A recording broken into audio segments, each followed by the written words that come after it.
Kami juga menyampaikan apresiasi dan rasa hormat sekali atas kebijakan Bapak Presiden tentang PTSL yang ada, Pak Menteri. Bapak tadi sudah berusukan luar biasa. Kami bangga sekali memiliki menteri seperti Bapak. Bapak bahkan masuk ke rumah-rumah. Bapak tahu sesungguhnya bagaimana masyarakat sesungguhnya. Ini yang kami bangga. Dan kedua, masyarakat juga begitu antusias melihat Bapak. Baru-baru ini ada menteri masuk ke rumah-rumah, Pak. Tepuk tangan Bapak. Dan ya, PTSL ini sangat penting karena hak-hak rakyat atas tanah, kepastian atas tanahnya, Pak. Ini yang paling penting sehingga mereka dengan kepastian ini mereka untuk bisa berusaha mengembangkan perekonomiannya. Seperti apa yang Bapak sampaikan tadi, bahkan sampai 5.000 triliun terjadinya peredaran uang di Republik ini akibat dari persertifikatan ini. Dan ini gratis. Saya katakan gratis, Pak. Saya jamin. Pemerintah Kabupaten Bangli yang diterima oleh Sekretaris Daerah Kabupaten Bangli. Nyoba.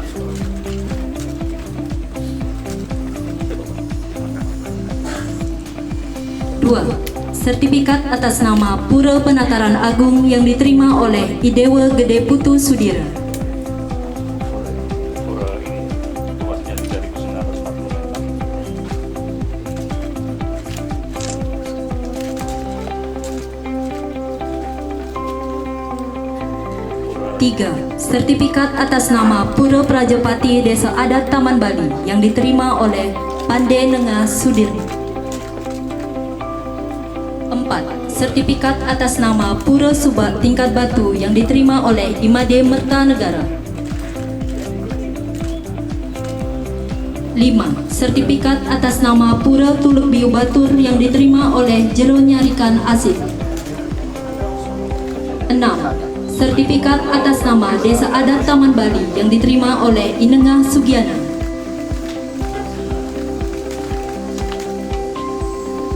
7. Sertifikat atas nama Desa Adat Trunyan yang diterima oleh Nyoman Lili. 8. Sertifikat atas nama Sang Nyoman Sudara.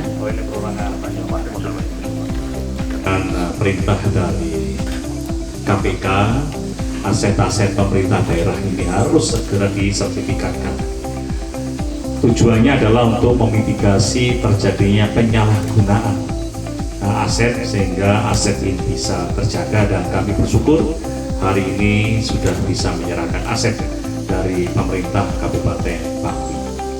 Kemudian yang berikutnya kami juga menyerahkan sertifikat pura tempat ibadah.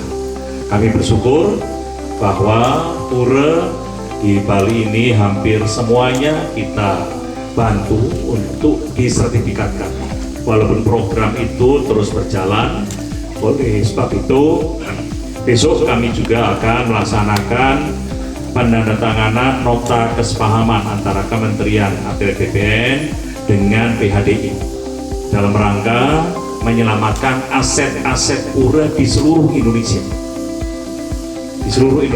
Sehingga aset-aset pura yang ada di Jawa, di Sumatera, di Kalimantan, Sulawesi itu akan kita sertifikatkan dalam program sertifikasi tanah milik atau tempat-tempat ibadah. Kami juga hari ini menyerahkan satu sertifikat milik perorangan. Ini adalah secara simbolik kita serahkan satu sertifikat PTSL, program PTSL, pendaftaran tanah sistematis lengkap, dan hari ini juga kita serahkan 34 sertifikat untuk masyarakat desa adat. Bapak-bapak dan ibu sekalian, program sertifikasi tanah ini adalah program sesuai dengan perintah Bapak Presiden. Kenapa? Ketika Bapak Presiden itu mengecek di kantor BPN tahun 2017, Bapak Presiden bertanya, berapa jumlah sertifikat atau tanah-tanah di Indonesia ini yang sudah terdaftar? Waktu itu dilaporkan 46 juta. 46 juta seluruh Indonesia.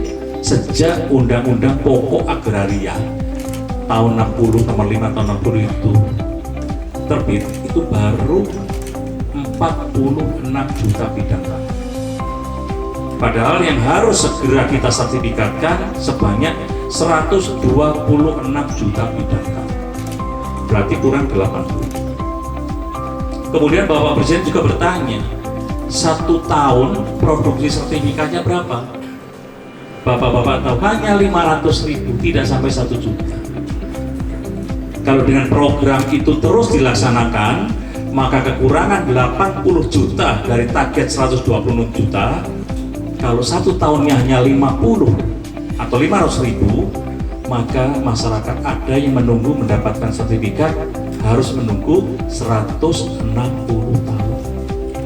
160 tahun baru bisa mendapatkan sertifikat. Bahkan pura-pura yang ada di Bali ini menunggu sertifikat itu lama sekali dan berbelit. Oleh sebab itu, program revolusioner dengan program PTSL ini sampai sekarang sudah bisa menghasilkan sertifikat sebanyak 102,2 juta. Untungannya apa? Untungannya yang pertama, Bapak-bapak dan Ibu sekalian, apabila Bali ini sudah menjadi provinsi lengkap, maka seluruh rakyat Bali memiliki hak atas tanah dengan bentuk sertifikat. Hak atas tanah, hak melekat, tidak ada yang mengganggu-gugat. Di samping hak atas tanah, masyarakat Bali juga memiliki hak ekonomi, memiliki hak ekonomi. Karena tanah yang sudah disertifikatkan itu menjadi hak dan bisa dihak-tangguhkan.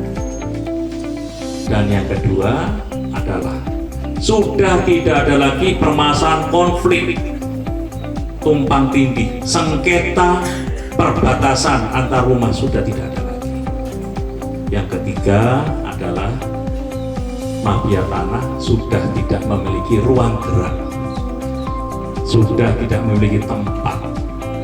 Dan berikutnya, apabila ada investor datang ke Bali untuk menanamkan modalnya, investor tenang karena tanahnya semua memiliki kepastian hukum.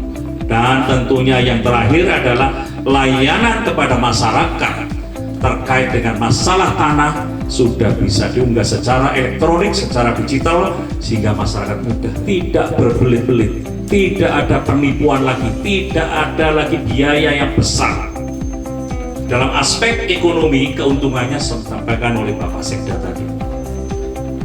Dari hak tanggungan sertifikat ini diagungkan seluruh Indonesia, Bapak-bapak dan Ibu, karena ada usaha-usaha UMKM dan sebagainya. Uang yang beredar di masyarakat sejumlah 5.219 triliun, hampir 2 kali APBN. Artinya masyarakat sejahtera. Itu baru aspek tanah. Aspek tanah, sertifikat dirasakan oleh rakyat, rakyat kemudian mengagungkan untuk kegiatan ekonomi, rakyat merasakan dampak ekonominya, baru aspek tanah. Belum kita bicara aspek tata ruang di atasnya. Tata ruang di atasnya bisa dibuat satu hotel, dibuat kota, dibuat pariwisata, perindustrian dan sebagainya.